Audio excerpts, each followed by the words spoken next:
Hey guys, tonight we slip quietly into the past, into a time when the flicker of every candle could mean catastrophe, and when the swish of a skirt brushing too near the hearth might end a life in seconds. You're in a dimly lit room, the wooden floor creaking under your shoes.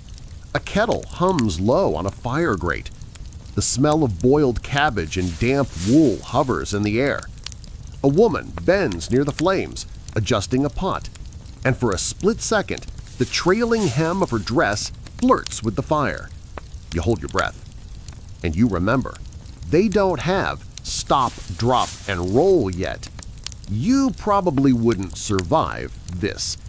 So before you get comfortable, take a moment to like the video and subscribe, but only if you genuinely enjoy what I do here.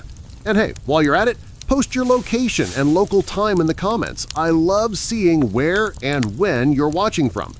Now, dim the lights, maybe turn on a fan for that soft background hum, and let's ease into tonight's journey together.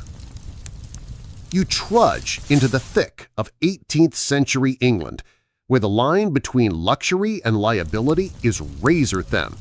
This world looks elegant – lace collars, powdered wigs, velvet gowns, but it's functionally a tinderbox. Open flames flicker in every home. There are no electric lights, no gas ovens, no hair straighteners with automatic shutoff, just candles, dozens of them, everywhere. It's cozy, yes, but if you get too close, the hem of your dress becomes an express ticket to the afterlife. You're wearing layers, so many layers. Chemise, stays, petticoats, outer gown, apron, fichu. Some of it's wool, but much of it is cotton or silk, beautiful, lightweight, and highly flammable. Now imagine leaning over a fire to stir the stew or reaching past a candelabra at dinner. You start to see the problem and the fear. It's not even rare. You hear the whispers from down the road. Oh, Mrs. Hartley's niece caught fire trimming the wicks. Or Lady Weston went up like a torch reaching for biscuits. That last one might be a little exaggerated, but honestly not by much. In fact, by some 18th century London burial records, over 1 in 10 accidental deaths of women involved fire. That's not great. There's even a faint whiff of dark humor to it. People start calling these incidents petticoat casualties. A new servant might be told to mind the lace or you'll go like Mrs. Bell. There are satirical poems about the flamed bell, and one very questionable stage comedy that treats combustion like slapstick. You wince, but hey, different times. The architecture doesn't help. These homes are made from timber and plaster, often with low ceilings and little ventilation. Rush mats on the floors act like kindling. Chimneys are often unlined and prone to clogging, and even the beds can betray you. Imagine falling asleep with a candle nearby. You wake up to smoke, but it's already too late. Fire doesn't knock politely. Even the makeup is flammable. You dab a little pomade onto your hair, a mix of wax, oil, and maybe even animal fat if you're fancy, and one wrong move and your bouffant becomes a bonfire. There's a documented case of a woman whose towering powdered wig caught fire from the chandelier at a party. She survived, barely, and was known afterwards as Madame Singe or Madame Singed. It's funny, until it isn't. And yet, people still dressed to impress. You didn't not wear the layers. You didn't not host the candlelit soiree. The risk was part of life, like getting muddy in spring or being slightly poisoned by your wallpaper. Don't worry, we'll come back to that little treat in another episode. Historians still argue whether people in the 18th century genuinely underestimated fire risk or were simply resigned to it. The truth is probably both. Culture molds around habit, and people, being people, get used to danger when it's wrapped in velvet and lit by soft golden light. You wander now through a modest middle-class home. The smell of barley soup wafts in from the kitchen. A child runs past you, waving a stick with a candle stub on it, what they called a bed lighter. You watch it as it brushes a tapestry. Your stomach clenches. The mother yells. Crisis averted this time. But you get the sense that accidents aren't just common, they're expected. And so you start to wonder, what did anyone do about it? The answer at first is not much. A few pamphlets warn women to keep their skirts pinned higher while cooking. Some households start keeping buckets of sand near fireplaces. Servants are instructed to keep clothes damp when working in the kitchen. But these are bandages, not solutions. The core problem, the clothes themselves, remains dangerously unsolved. Until eventually someone asks the obvious question, what if women didn't have to risk being flambéed to attend supper? Someone with needle skills, courage, and a serious case of absolutely not on my watch. But we're not quite there yet. First, we have to appreciate just how absurdly bad this whole situation was. There's one recorded event, 1749, York, where a woman was caught in a gust of wind near an open door while carrying a candle. Her muslin gown ignited almost instantly. Witnesses claimed she ran 3 full steps before collapsing. 3! That's the time it takes you to blink twice. And then there's the absurd fringe theory that some 18th-century moralists believed spontaneous combustion only happened to immoral women. Yes, really. Apparently, if your petticoats ignited, it might be because your virtue didn't. You roll your eyes so hard you nearly sprain something. It's no wonder that within all this, someone finally decided that fireproofing might be worth a try, but not with sand buckets or moral lectures. No, with innovation and fabric and a bit of sass. The first flicker of that idea will arrive in the room over, where a woman is cutting fabric not just for beauty, but for survival. You're still in that same house, but now you drift into the kitchen. The heat is heavier here. A cast iron pot bubbles softly, steam clinging to the windows. The fire crackles low, shadows dancing across the stone hearth. The air smells like onions, old wood, and something faintly scorched. You're watching someone try to cook dinner in what feels like a practical joke of a kitchen. Open flames, a dress made of dry leaves, and a stove designed like a medieval punishment device. There's no off switch, no fire extinguisher on standby, just a poker, a prayer, and hopefully not a breeze. Welcome to your new least favorite era for interior design. The average 18th century English home isn't what you'd call OSHA compliant. Floors are covered in rushes, reeds basically, often mixed with herbs or scraps to keep the place smelling tolerable. Nice idea, right? Except rushes dry out, and dry plants don't do well around fire. It's like carpeting your house in hay and hoping for the best. That bed you saw earlier? It's probably stuffed with straw, also not fire's biggest enemy. You move toward the parlor. The windows are dressed in thick, billowy curtains that, once again, scream flammability. These aren't modern flame-retardant fabrics. They're cotton, wool, or even silk. They're expensive, beautiful, and highly combustible. People keep them anyway because looking stylish is, apparently, worth the risk of catching fire while reaching for the window latch. Oh, and did I mention the lighting? Because it's not just candles. You've got oil lamps, glass or ceramic bases filled with whale oil or turpentine. Yes, turpentine, the stuff you now use to strip paint. Picture it glowing warmly by the sofa until it spills and ignites, and suddenly the drawing room becomes the melting room. Historians still argue whether domestic fire risks were worse in middle-class homes or wealthy estates. Wealthier families had more space, more fabric, and more candles, sure, but poorer homes had less room, more open flames, and zero safety tools. Pick your poison, literally. And don't even get me started on kitchens. You walk through one now. small, smoky, crammed with boiling pots and greasy pans. There's an open hearth against one wall, maybe with a bread oven built in. A spit turns slowly with meat skewered on it, powered by either hand crank or a very tired boy. If you're in a wealthier house, maybe even a dog. Yes, there were actual turn-spit dogs trained to run in wheels to rotate the roast. Adorable, horrifying, and exactly what it sounds like. But nothing here feels safe. A servant girl leans forward to stoke the fire, apron tied tight, sleeves rolled up. Her skirt brushes the edge of the hearthstone, flutters with the rising heat. She's done this 100 times, and yet one wrong move, and she's a candle herself. There's a case in Bath, documented, somewhat dubiously, of a maid whose skirts caught fire while boiling potatoes.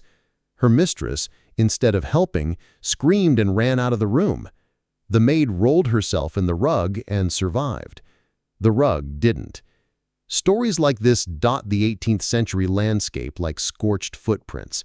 Some fade into exaggeration, others were scribbled hastily into diaries and letters, almost as warnings for the next poor soul who gets too close to the butter churn. You head upstairs to a bedroom. The fire risk here is a little lower, no hearth in this room, but that doesn't make it safe. There are candles on every surface. Some are balanced in little tin holders that wobble if you so much as breathe on them. Others are set in pewter sconces bolted to the wall. Wax drips down like lava. You lean over to blow one out and pause. Is that a tapestry? Yes, a tapestry right above the candle. Why? No one knows. It's late now, and the house begins to settle. Creaks echo in the floorboards. Mice skitter somewhere in the walls. But the fire downstairs still glows, and the memory of its danger never quite leaves you. You can almost feel it breathing, waiting. You remember a curious phrase someone muttered earlier in the parlor. Keep your skirts from dancing too close. It sounds poetic, but it's just fear wearing a bonnet. There's even a fringe superstition among some rural English women. If your hem flutters while the fire is lit, it's a bad omen, either for your health, your marriage, or your ability to keep your eyebrows. Depends who you ask. And yet, nobody stops using fire. There's no alternative. It's heat, light, cooking, hygiene, safety. It's not optional. It's everything. So people work around it. They adapt. They whisper warnings to their daughters, reinforce chimney bricks, sprinkle sand on the rushes. But there's always a quiet acceptance that fire will win sometimes. Until a certain woman decides she's had quite enough of that. You don't know her yet, but she's out there, somewhere in this candlelit world. Maybe she's darning socks near a fireplace. Maybe she's reading aloud from a book of experiments, squinting in the flickering light. She's watched too many friends go up in flames for being stylish or helpful or simply too close to breakfast. And she's had it. That dress you're wearing, she wants to redesign it. The fabric, reinvent it. The risk, reduce it. Even if no one takes her seriously, even if it means sewing alone, late into the night, by the very same fire she's trying to outwit. You can't see her yet, but you can feel her. That quiet grit, that steel-threaded kind of cleverness that doesn't shout. It stitches, it builds, it survives. In the next room and the next chapter of our story, she's waiting with a needle in one hand and a fireproof idea in the other. You've seen the rooms, the risk, the rush-covered floors that crackle with danger. You've smelled the soot, winced at the brush of fabric near flame, and maybe, just maybe, started to side-eye your own candles at home. But now, let's talk about what really brought this fire-fueled chaos to a perfect, deadly boil: fashion. You sit back down in the parlor, surrounded by portraits of women who look elegant, regal, composed, and dressed like walking funeral pyres. Because you're now wearing it too, the full getup. You feel the weight of the petticoats, the outer skirt, the stiff stays laced tightly against your ribs. You shift in your seat and hear the faint swish of fabric rubbing fabric. It's beautiful, but it might as well be a bonfire costume. Let's talk about silk first. The rich, shimmering silk imported from France or Italy was the height of elegance. You glance down at your sleeves. Silk, of course, because cotton would have marked you as practical. But what they didn't mention when selling it at the milliner's shop is that silk burns fast and hot. You don't just catch fire, you flash like a fuse. Now layer in some muslin, that soft, floaty fabric from India, wildly fashionable among the upper class in the late 18th century. It's light, breezy, and it goes up in flame like tissue paper. There's a particularly grim story out of Paris in 1792 where 3 women at the opera, wearing new muslin gowns, brushed against a candelabra. 2 died. The 3rd jumped into the orchestra pit to smother the flames, and possibly the cellist. You shift uncomfortably. The corset's tight. The layers trap heat. And yet, in this world, wearing less wasn't an option. To be improperly dressed was almost worse than being improperly alive. Historians still argue whether fashion was solely to blame or if social norms forced the issue. After all, men wore wool, thicker, slower to burn. Women expected to float through rooms like delicate, flammable clouds. It wasn't just the materials. The very shape of the garments made fire more likely. Wide skirts, flowing sleeves, trains that dragged across embers and drew sparks. There's a letter from a clergyman in 1778 that mentions his cousin's dress pulling coals from the hearth like a harlot's fishing net. Not sure what the harlot reference was about, but we get the point. Too much fabric, too close to fire. Let's take a moment for panniers, the side hoop skirts that made women's silhouettes resemble fancy end tables. Lovely, perhaps. Practical? Not at all. You try maneuvering between a table full of candles and an open hearth while your hips are artificially 3 feet wide. One wrong pivot and you're doing a full flamethrower impersonation. And this wasn't just a problem for the rich. Even working-class women wore layered skirts. True, the fabric was often wool or linen, slightly less flammable, but they also worked in the hottest parts of the house. Kitchens, laundries, washrooms. You picture a washerwoman bent over a steaming tub, her hem slapping against the iron stove as she scrubs. She hears a sizzle, smells smoke. Too late. There's even documentation from hospitals, yes, hospitals, of nurses' skirts catching fire during patient care. One report in 1783 described a midwife in Bristol whose apron ignited on a lantern hook. The birth proceeded without her. And what did society do about this? Well, they accessorized. You'll love this one. In the late 1700s, some women began tying small sachets of vinegar-soaked fabric to their waistbands in case of fire. Not to put the fire out, oh no, but to lessen the smell of burned hair. That's not a safety precaution. That's a scented surrender. The fringe solutions were no better. One inventor proposed soaking dresses in alum water to reduce flammability. It worked, sort of, but it also left garments stiff and brittle, like crispy lettuce. Not ideal for your evening waltz. Another idea, replace candles with glowworms. Yes, glowworms, a natural, non-flammable light source. Except they didn't glow nearly bright enough, and people got tired of bugs in their hair. And so the fires kept coming. You begin to understand just how desperately someone needed to change things. Someone who could take all these deadly layers and rethink them, not as fashion, but as function.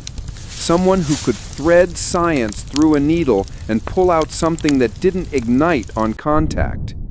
You picture her again, the unknown woman from earlier, still sewing, still watching, still determined. And she's not doing it for applause. She's not doing it because someone handed her a government grant or an award or even a thank you. She's doing it because she's tired of funerals that start with "her dress caught fire."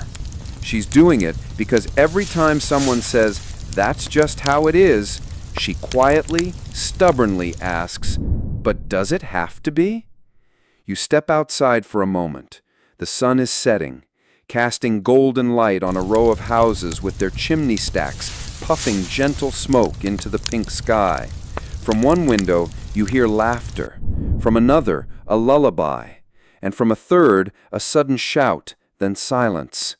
A curl of smoke rises, just a little, just enough. You don't run, no one does, because that's normal, until she changes it. You finally see her.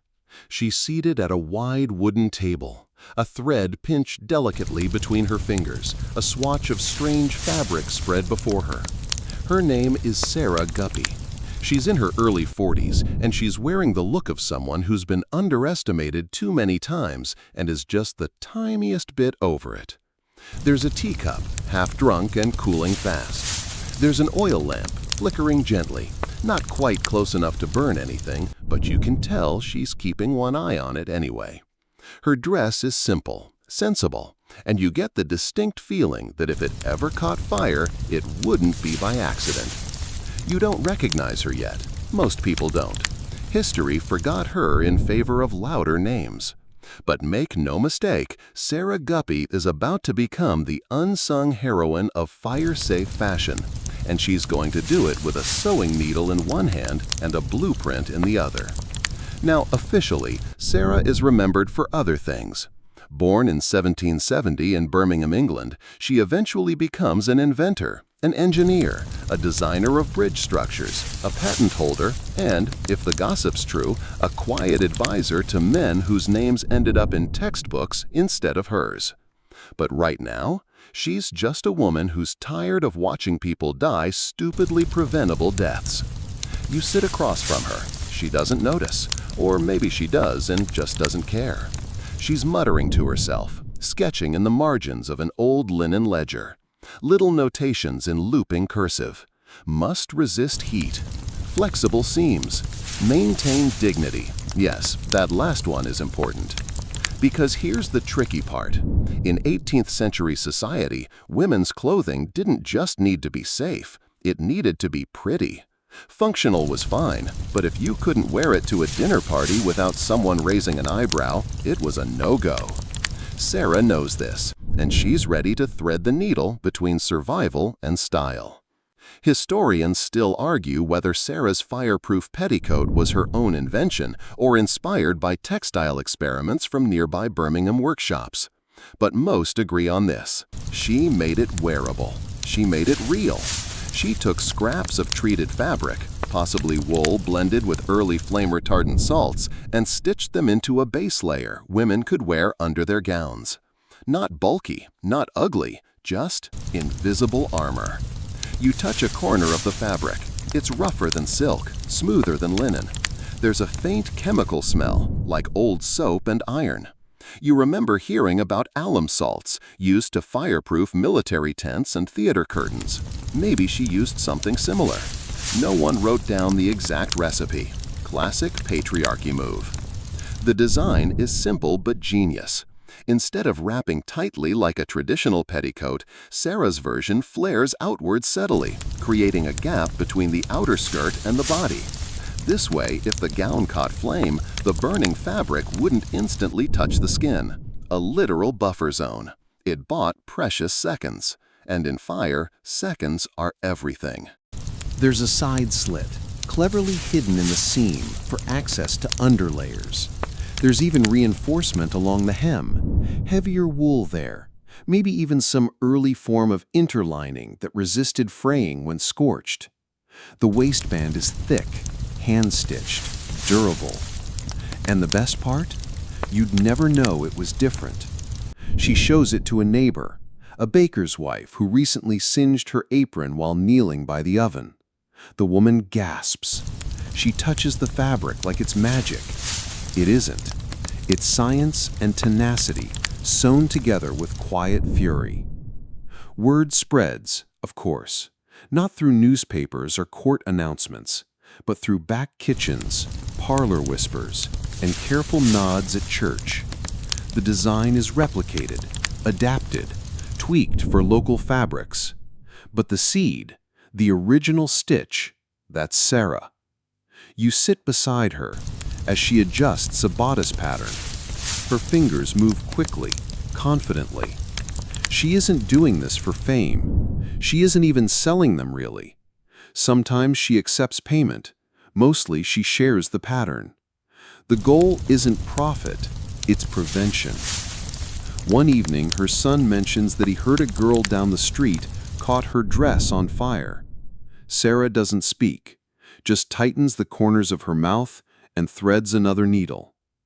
There's a fringe tale, half rumor, half maybe truth, that she once interrupted a local meeting of engineers with a roll of this fireproof fabric, only to be told that fire safety is men's work.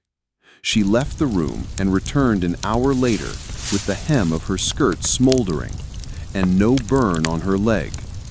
No one spoke after that. It might not have happened that way, but you kind of hope it did. Sarah doesn't stop here. This petticoat becomes just one of many inventions. But this one, this practical act of quiet rebellion, it's the most personal. She's lived through enough tea parties, kitchen accidents, and secondhand screams to know what matters. And so she stitches. Somewhere outside, bells toll the hour. Someone knocks over a candle and curses quietly. You glance at Sarah again. She doesn't look up. She already expected that. You blink, and you're in a drawing room. The light is warm. Tea is being poured into china cups so thin they seem made of breath. Lace glimmers at cuffs. The ladies gathered around are radiant, laughing softly, but each one knows, deep down, that their skirts could kill them before the scones are gone. And lately, people are starting to talk about that. Not in public, of course, that would be improper, but in private, behind fluttering fans and raised brows, the whispers are spreading. Did you hear about Mrs. Farley's niece? She turned too quickly near the brandy warmer, went up like paper. All that taffeta, gone in seconds.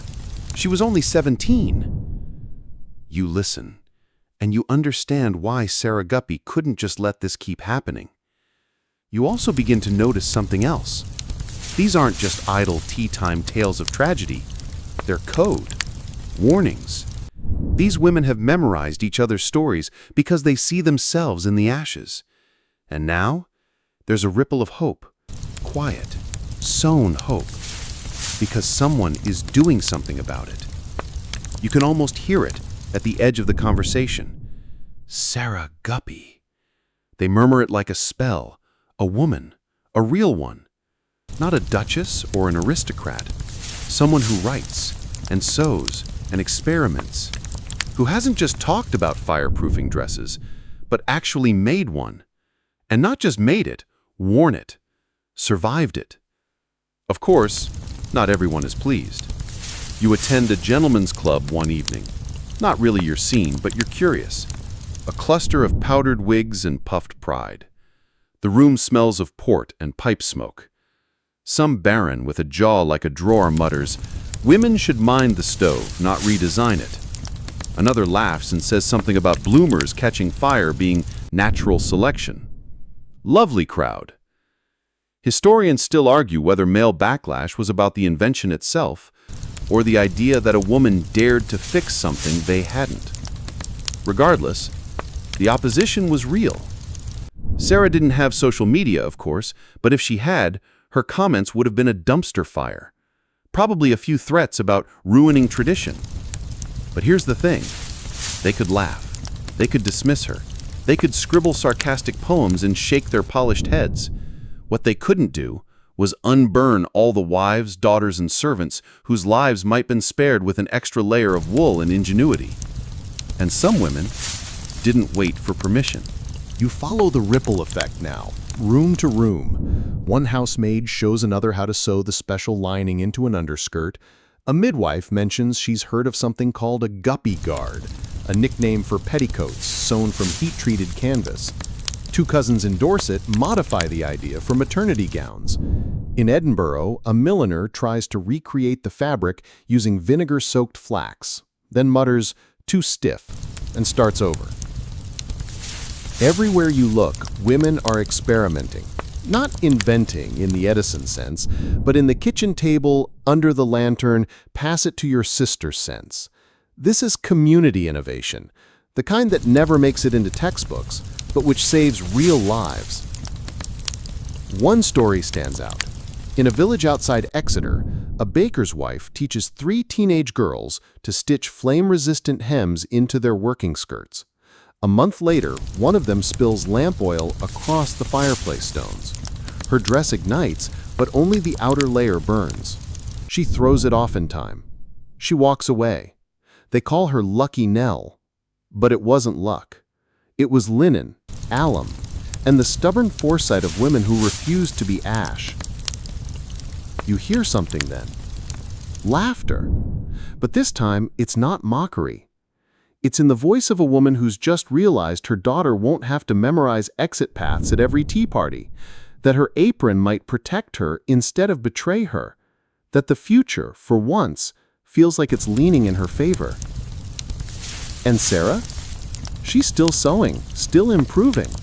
She's adjusted the inner lining to reduce chafing, swapped in a softer weave of wool on the lower panel, added discreet slits near the knees for easier movement, something she calls fire escape flares. She laughs when she says it, but you can tell she's proud.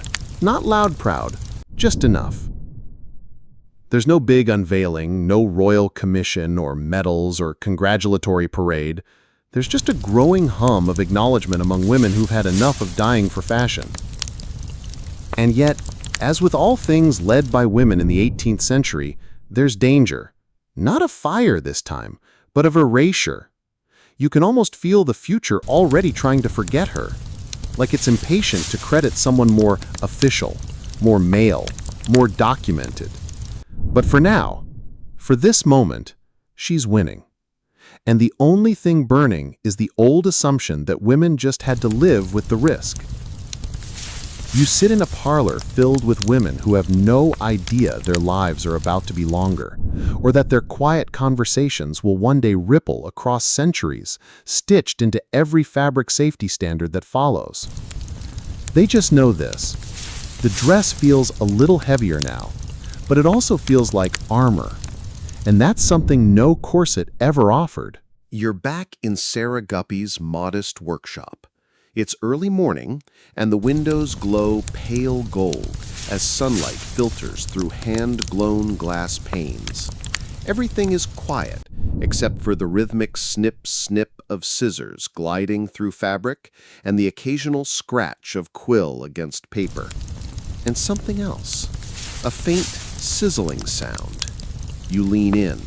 She's at it again, only this time she's not just stitching. She's testing. On the wooden table before her, there's a row of neatly cut fabric samples. Cotton, wool, linen. One edge of each has been scorched, singed, or half charred. You watch as she holds a square of treated wool over a candle flame.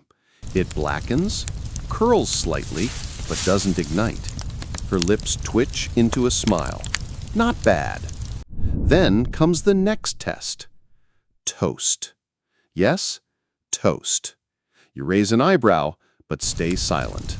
Sarah places a fresh slice of bread on a scrap of untreated muslin.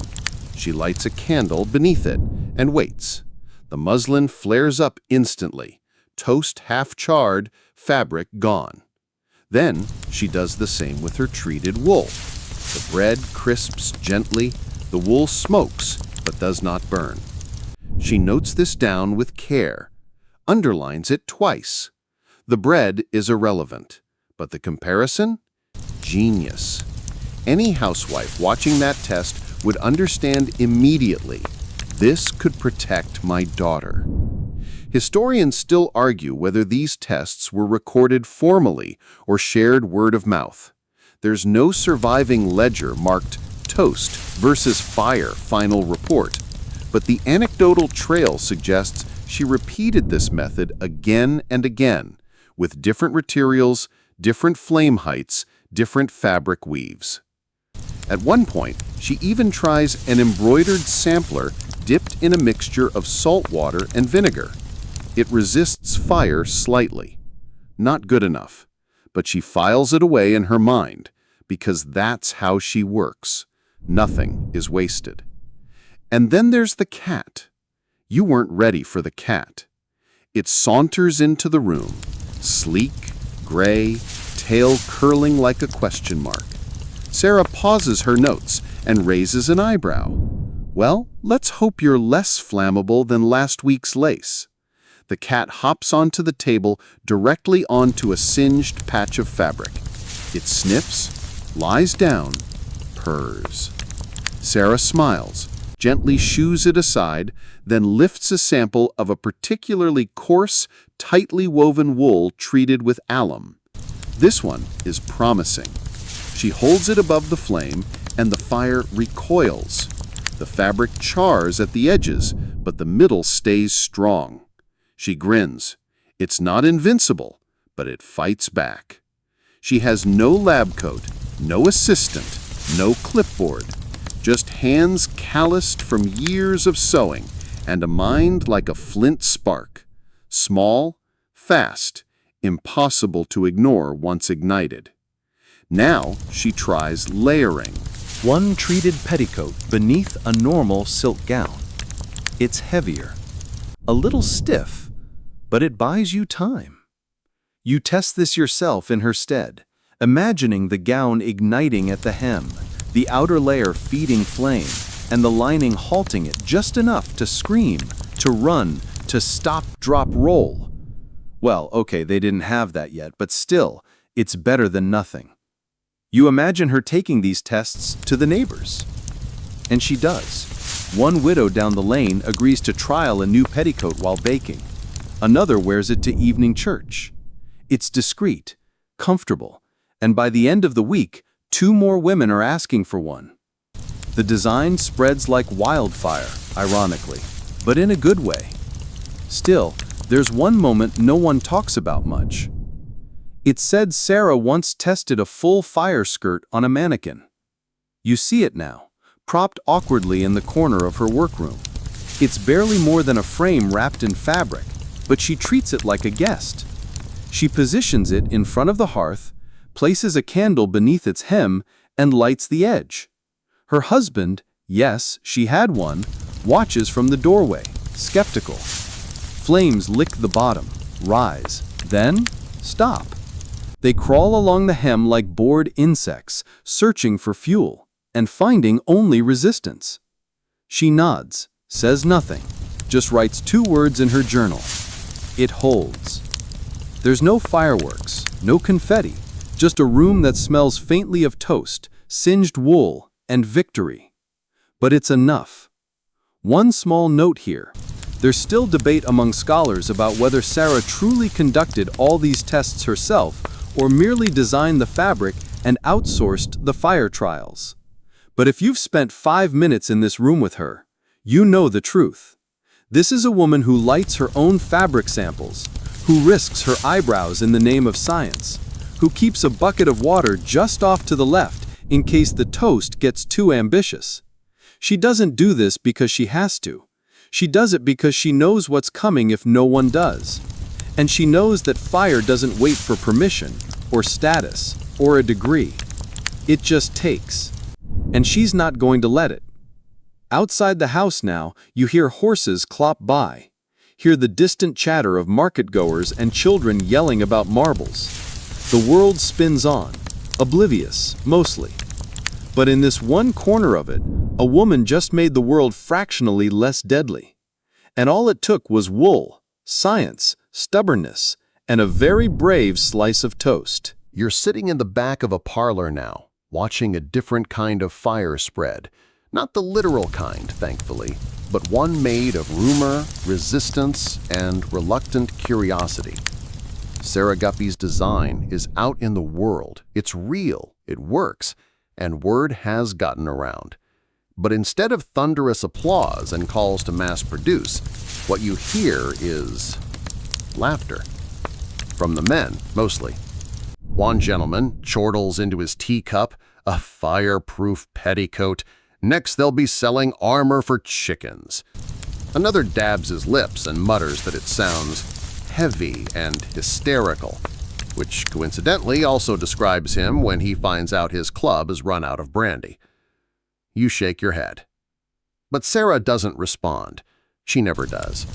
She lets the whispers rise, lets the ridicule float like ash, and continues her work anyway, because she knows something they don't. While the men are laughing, the women are sewing. Not everyone's laughing, of course. A few thoughtful gentlemen, usually ones with particularly flammable wives, begin to ask questions.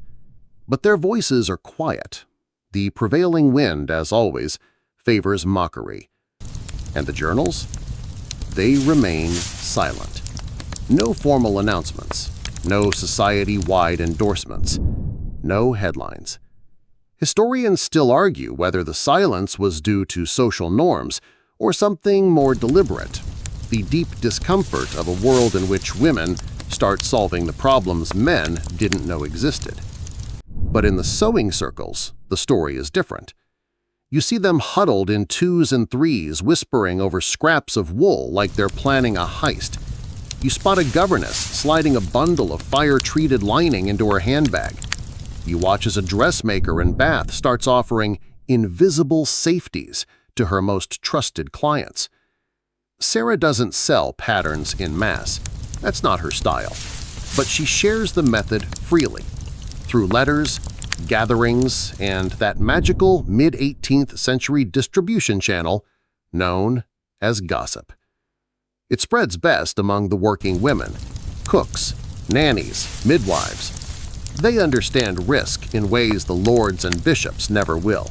They've seen the edges of their sleeves catch fire while tending beds or boiling linen.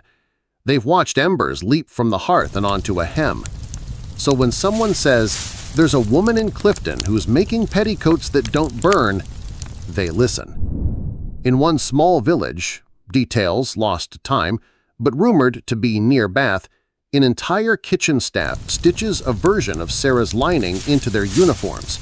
The result? No incidents for 6 months straight. The master of the house assumes it's divine intervention. The housekeeper just smirks and adds more alum to the wash. And yet, outside of these hidden circles, Sarah's design hits a wall. Not a physical one, a cultural one. Fashion publications remain silent. No spread in La Belle Assemblée, no curious nod from the Ladies' Monthly Museum. Safety doesn't sell. And women's inventions? They rarely exist until a man patents them. But that's the thing. Sarah never files a patent for the fire skirt. Why?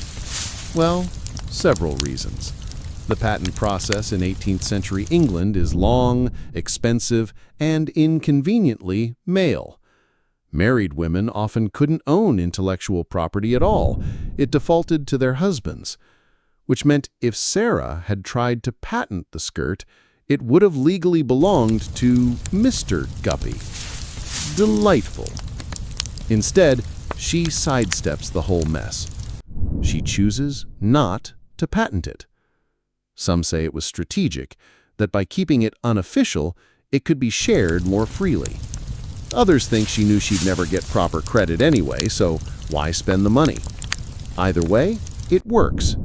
Quietly. Effectively. Like all the best revolutions. Still, the design gets borrowed. One day, you're in London, standing outside a modest tailoring shop in Clerkenwell. Inside, a man, mustache waxed to dangerous points, is showing off a new flame-deflecting underskirt. He boasts about his idea to a customer who nods politely while eyeing the fabric. It's clearly Sarah's design. Same reinforced seams, same stiffened wool lining, slightly repackaged with brass buttons and a ridiculous price tag. He's even written a pamphlet titled The Gentleman's Guide to Protecting Ladies from Fire. You sigh so hard it fogs the window. You wonder if Sarah knows. She does. But she doesn't storm down to demand credit or sue for damages. She just keeps sewing, keeps teaching, keeps doing what needs doing. Because in the end, her goal was never fame. Her goal was survival. Still, you can't help but notice that the conversations are changing, subtly. A bishop's daughter wears a suspiciously thick petticoat to church. A schoolmistress mentions that her girls are learning basic fire safety thanks to the Clifton method, an unofficial name for Sarah's system. And slowly, very slowly, people start listening. One newspaper, just one, mentions a lady engineer developing clothing resistant to flame.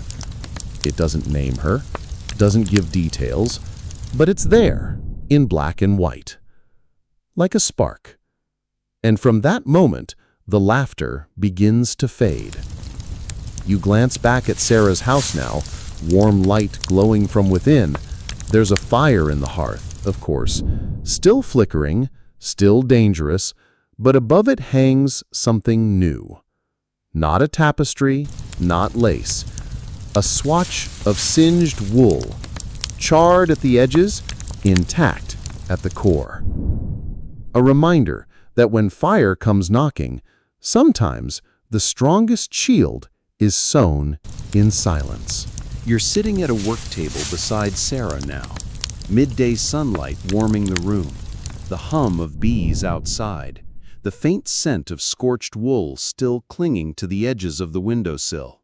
Her fingers are moving fast, threading a fine silver needle through a strip of treated flannel.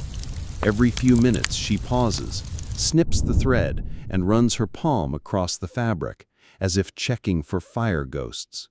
You notice something different this time. She's not alone. Across from her sits a younger woman, maybe 20. Bright eyes, nervous posture, sleeves rolled up like she's ready to dive into a cauldron. Her name's Anne, one of the daughters from down the street, and she's learning how to sew a fire skirt from scratch. No pattern, just observation, repetition, and the kind of unspoken mentorship that happens between women who are done watching each other burn. And Sarah is patient. She doesn't correct sharply.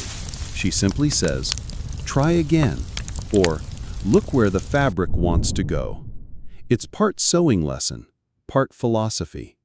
This is how it spreads, not through declarations or pamphlets, but through hands-on legacy. Because here's the beautiful twist in this fireproof story. Sarah's invention didn't just reduce flames. It ignited something else.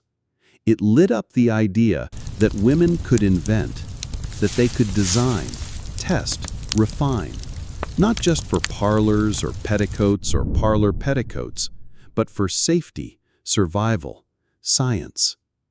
Historians still argue whether Sarah was part of the hidden female engineer movement, or simply an outlier, an accident of timing. But one thing is clear: once people saw her succeed, other women followed. You see them now. A washerwoman in Oxford who experiments with saltwater-dipped aprons. A school teacher in York who redesigns her students' pinafores with flame-resistant hems. A seamstress in London who markets kitchen layers made from scrap canvas and brushed flannel. None of them claim to be inventors, but they are. And it's not just clothing. In a quiet ripple effect, you start hearing about other ideas: safer hearth screens, quick-release skirts for faster escapes, even a rumor of someone designing a metal cooking tool with a handle that doesn't catch fire. Shocking. It's a renaissance of pragmatism, and it's largely invisible. Because when women create, especially in this century, the world doesn't line up to applaud. It barely blinks. But they keep going anyway. Sarah's role evolves too. She becomes less a sole inventor and more a hub. Letters arrive from across England, some from strangers, others from cousins of cousins. Many start with a breathless preamble. "I'm told you have a method," or "I've heard whispers of a lining that doesn't burn." She reads them all, answers when she can. You glance through a few of these letters scattered across her writing desk. One is from a midwife in Cornwall whose assistant caught fire during a breech delivery. She writes, "I cannot watch another girl go up like dried thyme. Please send instructions." Another is from a widow in Portsmouth. "My son builds fishing boats. Could your material line their coats?" Sarah's reply is scrawled beneath in pencil, perhaps with wax or tar. Test required. She doesn't know she's building a network, but she is. A quiet underground of women solving the problem beneath the problem. Because once you start asking, "How do I stop this from catching fire?" you begin asking, "Why has no one tried before?" And eventually, what else have we been told to just endure? You feel it then, subtle, but powerful. Her invention is doing more than deflecting flames. It's reframing the conversation about safety, about design, about authority. There's a fringe newspaper in Bristol, barely legal, barely legible, that prints a short blurb titled "Housewives and Hazard: The Domestic Engineering of Lady G." It's written anonymously, of course, but it's clearly about Sarah, and it ends with a sentence that buzzes in your brain like a struck tuning fork. She has fireproofed her dress, but more impressively, she has fireproofed her silence. You sit with that for a while. Because it's true. Sarah could have invented quietly, shared it among friends, and stopped. But she didn't. She kept going. She kept talking. She refused to disappear. You shift focus to the younger women now, Anne and the others like her. They're the ones who will carry the method forward. Not always perfectly, not always acknowledged, but the stitches will hold. One girl adds a pocket to the petticoat design. Another softens the waistband. A third suggests adding a hidden loop to hang it away from the fire when not worn. Sarah laughs and says, "Brilliant," like she didn't think of it herself. And maybe she didn't. But that's the point. This invention was never just about Sarah. It was about the idea that women could protect each other, could pass knowledge that society ignored, dismissed, or actively buried. You glance at the fire again. It still burns in the hearth, still beautiful, still dangerous. But this time you don't flinch, because you know there's a layer between it and your skin, a buffer stitched from stubbornness, shared secrets, and smoke-scented wool. And the hands that made it, they're already moving on to the next idea. The year is inching forward now. Months slipping by in a haze of candlelight, coal dust, and whispered advice traded between women like secret recipes. You walk down a bustling market street one morning, and something strange catches your attention. No fire. Well, less fire. At a bakery, a girl bends over a hearth to pull out trays of bread, thick, rising loaves that smell like home and burnt sugar. Her apron flutters dangerously close to the flame, but when a coal jumps, all that happens is a quiet fizzle against the reinforced hem. She doesn't scream, doesn't even flinch. She just brushes the ember away with a flour-dusted hand and keeps working.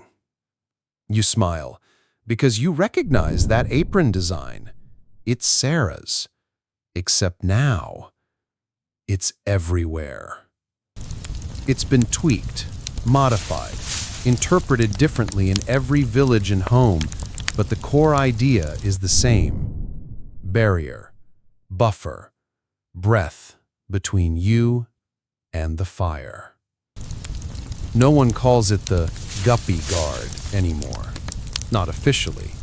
But every fourth woman you pass in town is wearing something a little thicker, a little heavier, a little smarter. A new normal is taking shape, slowly, subtly. Historians still argue whether this moment in fashion history was part of the broader industrial safety movement, or if it was just a domestic blip, too small, too personal to make the footnotes. But let's be honest, that's because it was made by women. And safety, when it works, leaves no visible mark, no scars, just lives not lost. You follow the ripples further.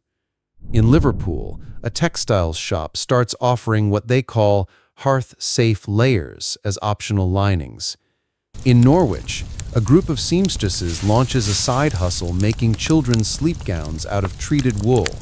They call them night shields. One curious doctor even commissions a modified version for hospital gowns. It's heavy, sure, a bit awkward, but in an era when wards were heated with open fires and oil lamps perched precariously on side tables, every extra layer counts. Back in Clifton, Sarah's house is quieter now. Her fingers ache more often. The candles are burning lower. She's still working, but she's also watching the idea grow legs and walk on its own. One day, you find her sitting in the parlor with a visitor, a young woman, breathless from travel, dragging a worn satchel that clinks faintly with glass bottles. Her name is Elise. She's a school teacher from Brighton who's heard whispers of the woman who sews the fire out of things. She's brought her own experiments, infused linings, wax-treated hems. One sample smells faintly of beeswax and lavender. It's heavy, but oddly beautiful. Sarah tests one of the samples over a flame. It resists, barely scorches, and for the first time in months, you see her eyes light up, not with pride, but with relief. The torch is being passed. Elise spends 3 days at the house. The two of them sew, argue, laugh, and nearly burn the curtains with a poorly aimed coal pan test. But the conclusion is clear. This isn't a solo project anymore.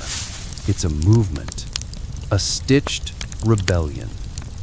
And it's growing. Of course, not all responses are positive.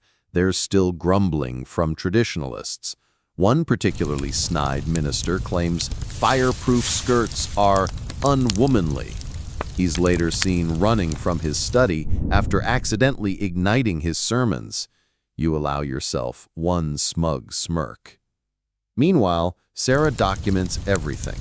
Her notebooks grow thicker, margins scribbled with results, failures, cloth types, combustion times. But now, they also include letters from others, handwritten test reports, anecdotes, suggestions. One woman from Scotland writes about lining her curtains with treated flannel after losing her cat to a wayward candle. Another includes a sample of dyed wool that flares blue when burned. Less useful, more fascinating. Sarah keeps it all, because she knows every idea, no matter how small or strange, adds to the patchwork. You sit beside her one evening as she closes her journal, sets down her quill, and sighs. It's not exhaustion, it's satisfaction. Because she knows she started something that will outlive her. There's no parade, no grand award, but sometimes she gets letters signed only with initials and the words, "I used your method, she lived." That's enough. You step outside into a dusk that smells faintly of chimney smoke and roast onions.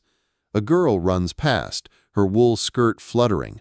A boy lights a lantern too close to a shop front and is immediately scolded by a woman in an apron with fire-resistant cuffs. And you realize, this is what change looks like. Not thunder, not fanfare, just fewer funerals, fewer girls engulfed in seconds, more moments like this, quiet, ordinary, survivable. And it all started with one woman and a stubborn belief that dresses should not kill you. You walk into a small village hall somewhere on the outskirts of Bristol, not quite sure what you're looking for, until you see it. A gathering of about 30 women, their skirts rustling like leaves, needles gleaming faintly in lamplight. Some are hunched over fabric, others passing around swatches, and a few younger girls are laughing over a comically bulky apron. At the center of it all is Elise, the teacher from Brighton you met before, standing beside a pinned-up sheet with charcoal sketches of skirt patterns and notes like, "Try salt and alum again," and "Test blue wool, less smoke, same strength." This isn't just sewing, it's science. The fire skirt, once a private experiment and whispered solution, has become a curriculum. You sit in the back and listen. Elise talks about hem lengths, flame spread, the risks of untreated lace, and the importance of layering, not just for warmth, but for survival. A woman in the corner raises her hand to share a story. Her niece caught her dress on fire last year. The only thing that saved her? A thick woolen petticoat she had mocked as granny wear. The woman tears up mid-sentence. Everyone nods. These stories, grim as they are, have become the common thread. Historians still argue whether this stage of the movement can be considered the first fire safety collective. There was no name, no logo, no grand announcement. But these women were gathering, testing, teaching, and that makes it real. You scan the room. There are printed handouts now, tiny pages stamped from letterpress blocks with diagrams and instructions. They're titled Fire-Wise Fashions, a lady's guide to hearth-safe habits. It's half guidebook, half gentle rebellion, and it's being passed hand to hand like sacred scripture.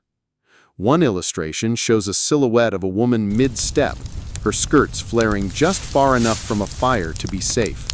At the bottom is a handwritten note. If your hem sings, you're too close. You chuckle. It's a joke, but it might also save a life. Across the hall, 2 teenage girls practice the fire dance, an actual drill created as a kind of parody turned practice. It involves 2 quick backward steps, a pivot, and dropping to the knees to roll. They giggle as they try it in unison. One of them forgets to roll. "You'd be toast!" the other laughs. Toast again. It always comes back to toast. In the far corner, Elise displays a piece of fire-scorched cloth mounted on wood. It's a test swatch with a singed edge, but no center burn, a visual aid. The caption beneath it reads, "We make space for the heat, not for the loss." Sarah isn't here today. You get the feeling she's passed the torch, and not metaphorically, thank goodness. But her name floats in the room like a fragrance. Not shouted, not worshipped, just respected. One woman refers to the original design as the guppy lair. Another recalls a story about how Sarah once extinguished a sleeve fire using only her skirt hem and an iron poker.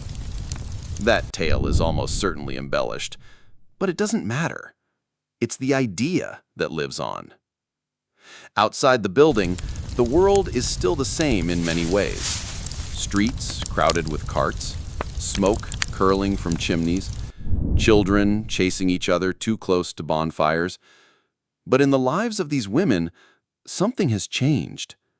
Now when someone says, "I caught fire last night," it doesn't always end with silence. Sometimes it ends with, "But it didn't reach my skin." That's a victory. You follow a few of the women home afterward. One has tucked the guidebook into her apron pocket. Another walks slowly, watching the flickering gaslights overhead like they're predators. And you realize something subtle but powerful. These women no longer treat fire like fate. They treat it like something to outsmart. That mental shift, that refusal to be a victim of circumstance, that's the real invention. It started with a petticoat, yes, but now it's rippling outward into kitchens, schools, factories. Every new test, every failed trial, every soot-covered lining, it's all part of this living experiment. And the best part? None of them are waiting for permission. One girl, maybe 15, is already talking about modifying bonnets with fire-resistant lining. You know, she says casually, for when you lean too close to the oven. Her mother raises an eyebrow. And how will you afford beeswax? The girl shrugs. Trade for it. Maybe sell a few. Entrepreneurship, fire safety, generational trauma management. It's all happening here, on this unassuming village street. And somewhere, far off in Clifton, Sarah Guppy is lighting a candle. Not for a test, not for a dinner party, but for light. Just light. She doesn't need to test it anymore. Because her flame-proof idea, it's already everywhere. You're standing beside a printing press now, its gears creaking, rollers smudged with ink, the room heavy with the scent of metal, wood, and damp parchment. The pressman barely looks up as he feeds sheet after sheet into the machine. And on those pages, instructions, illustrations, her story. Well, a story, not quite the one Sarah would tell, but close. The pamphlet is titled On Domestic Fire Hazards and Remedies for the Vigilant Housewife. You scan the contents and see, woven through paragraphs of cautious language and 19th-century understatement, something unmistakably familiar. Quote, certain petticoats, if reinforced with treated wool beneath silk, have shown resistance to flame ignition when exposed to open fire. That's it. One line. No mention of Sarah's name. No mention of how many women are alive because of that design. Historians still argue whether this pamphlet plagiarized her work or if it simply borrowed from a public domain idea passed quietly from house to house. Either way, what was once underground is now almost official. Almost. You follow a bundle of those pamphlets as they're delivered to churches, schools, and dry goods stores. You watch women in market stalls reading aloud to one another, pausing over words like treated wool and flex seam. A midwife tucks one copy into her cloak, lips pressed thin, eyes calculating. You feel the shift. Something that used to be considered silly or even radical is becoming practical, acceptable, inevitable. But it hasn't come without cost. You sit again with Sarah, older now, slower. Her hands shake slightly when she threads her needle. She smiles at you, but her eyes are shadowed. She knows. The pamphlet didn't credit her. Her name may never be tied to what she created. Her notebooks, unless carefully preserved, might end up in an attic, mistaken for old lace patterns or shopping lists. And yet, when a knock sounds at her door and a mother stands outside holding her soot-stained daughter, crying not from grief but from relief, Sarah doesn't ask for thanks. She just brings them inside, offers tea, and says, "Tell me what happened." The girl had stood too close to the fireplace while drying laundry. The skirt caught flame, but only the outer layer. The inner layer, hand-stitched from a borrowed version of Sarah's design, refused to burn. Her leg is pink, not blistered, not ruined, alive. That's the credit that matters. Later, as dusk settles and the mother and daughter walk home, Sarah opens one of her journals and quietly updates the count in the back corner. A tally. There's no heading, just a list of initials and hash marks. These are the ones who didn't die. You feel a lump rise in your throat. This is what legacy really looks like. Not statues or medals, just margins filled with lives saved. And still, she teaches. A neighbor's child comes to learn how to stitch. Sarah shows her how to test fabric safely, how to cut away charred edges and treat wool with brine, how to reinforce a seam with a single hidden stitch that can hold it all together. The girl nods, determined. Sarah says nothing, but her hand lingers just a moment longer on the child's shoulder before sending her home. At night, she dreams of fires, not the kind that kill, the kind that flicker gently in hearths where families sit safely nearby, wrapped in wool, unaware that they are beneficiaries of stubborn, unseen labor. You dream it too. A world where fire becomes background, not threat, where clothing does what it's supposed to do, protect. There are others now following Sarah's path, some in tailoring, some in chemistry, a few in writing. One woman in London has even submitted a short article to a science journal about flame retardants in domestic fabrics. It's rejected, of course, but she keeps writing. Another is experimenting with fire-safe gloves. Yet another tries to fireproof cribs, lining the wooden edges with thick wool padding. You peek in on them all, and you realize the invention has outgrown its mother. That's the best kind of invention. One day, a package arrives at Sarah's door. Inside, carefully folded, is a jacket, child-sized, sturdy, sewn from familiar wool. There's a note. I used your lining. For my son. He fell into a lamp. He's fine. I don't have words. Just thank you. Sarah doesn't cry, but she does hold the note a long time before tucking it into the back of her ledger. And outside? Outside, the world keeps burning, but slower now, with more time, more margin, more second chances, all because one woman in one quiet room dared to ask the question, what if we didn't have to burn? It's storming outside. Not dramatically, no lightning cracking the heavens or windows blown in, but that steady, moody kind of rain that makes fire feel both cozy and slightly sinister. A hearth glows inside a quiet farmhouse. You're sitting beside it, watching an old woman rock slowly in a chair, knitting something that looks suspiciously like a fireproof baby bonnet. She's humming, and beside her, on the floor, is a worn wooden chest filled with swatches of fabric, handwritten notes, and several scorched strips of cloth. You recognize them. They're pieces of Sarah Guppy's original tests. The old woman, her name is Margaret, smiles as she sifts through them. These came from my mother, she murmurs. She said they belonged to the Sarah, the one who made the skirt that saved Aunt Jo's life. You lean in closer.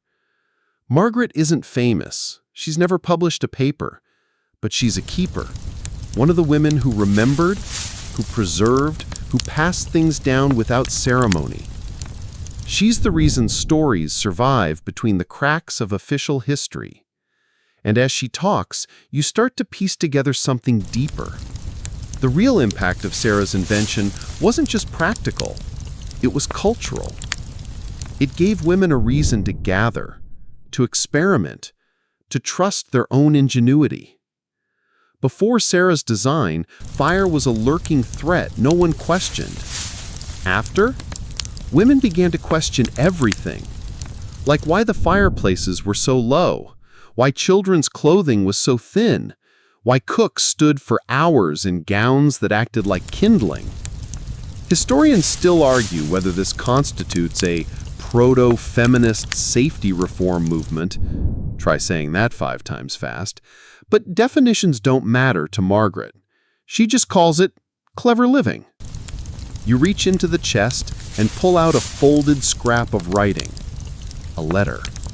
Faded ink. It's from someone named Louisa. It reads, "Dear Sarah, I burned my thumb, but not my belly. I wore your skirt.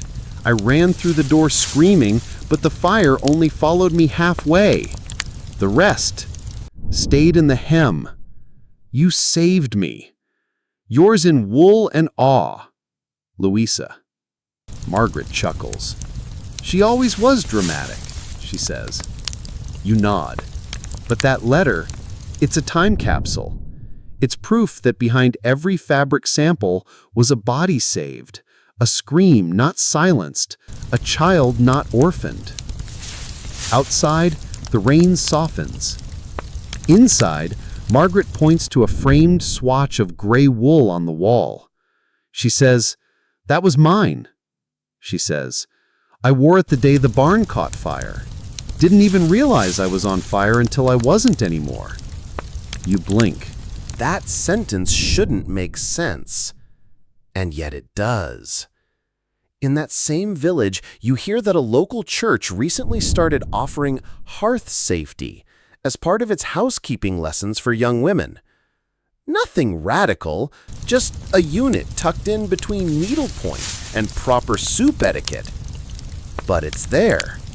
And it starts with, "There was once a woman named Sarah Guppy." Further down the road, in a small factory where young girls weave fabric by hand, you notice something new. A stash of wool bolts marked with a chalk G. It's a quiet code. G for Guppy, G for guard, G for good chance you'll survive this. A forewoman shrugs when you ask. "They're just less flammable," she says. "Wouldn't feel right sending the girls home in anything else." She doesn't know the whole story, but she knows enough. And at night, the girls sew their own linings, add their own tweaks. Some braid small good luck charms into the seams. Others write their names in charcoal inside the folds. One even paints tiny flames along the hem, ironically, of course. You laugh, because it's not fear that lives here anymore, it's ownership. Fire doesn't scare them the same way, because they're ready, because they know. And at the root of that knowledge, still smoldering quietly like coals beneath the ash, is Sarah. The woman who stitched science into cloth, who turned kitchen tables into laboratories, who let her idea go uncredited so it could go everywhere. You return to Margaret's fireplace, where the rocking chair creaks and the tea's gone cold. Margaret hums a little louder now, and you notice what she's knitting. It's a bonnet, yes, but with reinforced ear flaps, a wool silk blend, and a lining that looks awfully like that one G-marked bolt. You ask who it's for. She smiles. "My granddaughter's just had a baby, and you never know where a flame might start." You're walking through a dusty archive now, somewhere deep in the back of a city library, the kind with spiral staircases and librarians who speak in whispers so soft they practically erase sound. There's no plaque, no exhibit, just a thin, leather-bound volume tucked between the Ladies' Home Companion and a book on chimney sweeps. It's unlabeled. Inside, pressed between crumbling pages, are swatches of wool, some singed, some whole, margins filled with looping script.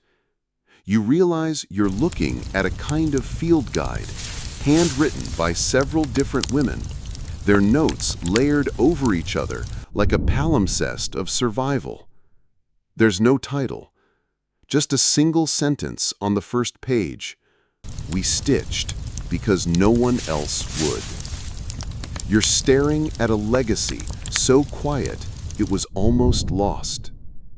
This isn't Sarah's handwriting, but it's her language, her method, passed down, copied, tested, adapted. The page numbers don't even line up. One chapter starts mid-sentence. Another is just drawings, skirt seams, buttons, flame patterns. One page simply says, "Don't trust linen." Historians still argue whether this book qualifies as a scientific document or folk wisdom, whether it was ever meant to be published or just passed between the kinds of women who didn't have publishers. But here it is, waiting. You turn the page and find a small chart labeled Ignition Time, Common Materials. Cotton, 4 seconds. Silk, 2 seconds. Treated wool, greater than 15 seconds. The chart is written in charcoal. There's a tiny handprint below it. Maybe a child helped. You sit with that for a long moment, and then you realize this book wasn't made for history. It was made for use. You imagine the women who wrote it in attics, kitchens, back rooms behind shops. They weren't thinking about glory or legacy. They were just tired of funerals. Because here's the thing no one likes to admit. For all the lace and tea and dancing, the 18th and 19th centuries were dangerous places. Fires weren't rare. They were routine, like a weather pattern. You expected them. So when Sarah Guppy introduced a fabric lining that gave women time, it was more than a safety feature. It was freedom, an extra breath, a chance to act instead of panic. And that idea, it caught fire. In a good way, for once. You think back to a story Margaret told, the one about the dressmaker who turned her entire shop into a fire-safe atelier. Every gown lined, every apron tested. When questioned by a skeptical constable, she lifted her skirt, walked over to a fire pit, and waved the hem through open flame. It sizzled, but didn't ignite. He fainted on the spot, allegedly. You can't help but grin. That's the tone you keep seeing in this book. Not just caution, defiance. These weren't scared women. They were mad. Mad that no one had done anything sooner. Mad that their sisters and mothers and aunts had gone up like candles for nothing. You flip to the back. Someone's pasted in a newspaper clipping, dated 1872. Young girl survives fire in textile factory thanks to thick petticoat. There's no attribution, but someone has scribbled in the margin, she had layers. Good girl. You close the book carefully and return it to the shelf, because some things don't need a museum, they just need to survive. You step outside into a late afternoon sun. London or maybe Bath. It doesn't matter. What matters is what you see next. A woman no older than 20 pushing a pram with a thickly wrapped baby inside. The blanket is wool. The bonnet looks handmade. You recognize the stitches. She's not even thinking about it, probably, just dressing her child the way her mother dressed her. But it's there. In the weave, in the logic behind her choices, a knowledge passed hand to hand, breath to breath. She's part of a chain stretching back to that first swish of flame near Sarah's parlor, that moment when invention met necessity and said, no more. And that's the thing with real revolutions. They don't shout, they don't always publish. Sometimes they hum quietly under your breath as you thread a needle, just like your grandmother did. Sometimes they look like a petticoat, but they feel like armor. You're walking now, not through a smoky kitchen or a candlelit parlor, but through time. The world around you blurs into decades. Gas lamps flicker and fade, replaced by early electricity. Horse hooves clip-clop, then vanish into the hum of engines. Hemlines rise. Corsets vanish. Women vote. Women run factories. Women run countries. But the fire? The fire is still here. It just changes form. Now it's faulty wiring, overheated radiators, or kitchen grease flaring up without warning. And once again, women are nearest to it. Cooking, cleaning, caretaking, standing at the edge of danger like it's just part of the job description. But you notice something strange, something lovely. They're still wearing armor. Not the same thick wool petticoats, but modern variations. Layered aprons, treated fabrics, synthetic blends built for heat resistance. You pass a classroom where a science teacher demonstrates how polyester melts and cotton burns, while a student in the back raises her hand and says, "But wool just smolders, right?" Right. She knows. Even if she doesn't know why she knows, she knows. That's legacy. And in this new century, louder, faster, ever lit, you start to see tributes to Sarah again. Tiny ones. A fashion historian gives a TED Talk on unseen designers who changed women's lives. Slide 5. A sketch of a skirt labeled Fire Skirt, Est 1790s. No surname, no citation, just the idea. A museum in Bristol runs an exhibit on domestic safety across the ages. One glass case holds a singed dress fragment and a handwritten note. Unknown designer, likely local. We know. We always knew. Historians still argue whether Sarah Guppy truly counts as the inventor of the fireproof skirt, whether someone else tried it first in a different country, or whether the innovation was more collective than individual. But here's the thing. No one cared to argue before she did it. She gave them a reason to argue. That's the gift. You return to modern kitchens, the kind with smart ovens and electric stoves and countertop flame sensors. You think the world must be safer now, better, cleaner. And then you see the headlines. A care home catches fire. A school chemistry lab incident. A restaurant cook burned in a flash flare. Fire, even now, never left. But it doesn't catch you off guard anymore. Because we're not helpless. We haven't been, for centuries. Because women like Sarah didn't just invent flame-resistant fabrics. They invented preparedness. You pass through a textile lab in the present day. Engineers in lab coats stand over samples of nanofiber mesh, testing for fire resistance under pressure. They talk about tensile strength and thermal degradation. But someone, one lone intern maybe, has labeled the fabric bin G-blend. You smile. That G still whispers through history, quiet as a needle through cloth. You find it again in a Fire Academy training video, a segment for civilian self-protection. In the notes, layering of garments still offers minimal protection, especially wool blends. It's not enough, but it's something. Just like Sarah started with something. Not perfection, not a cure-all, just an extra layer. One buffer between skin and flame. One more second to think, to run, to live.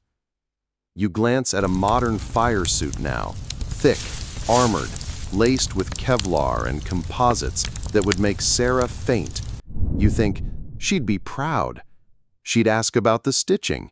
She'd want to touch the seams. She'd probably try to improve it with a layer of flannel just in case. And that's the final lesson, isn't it? You don't need to invent the future. You just need to start it. With a question no one else is asking. With a bit of wool.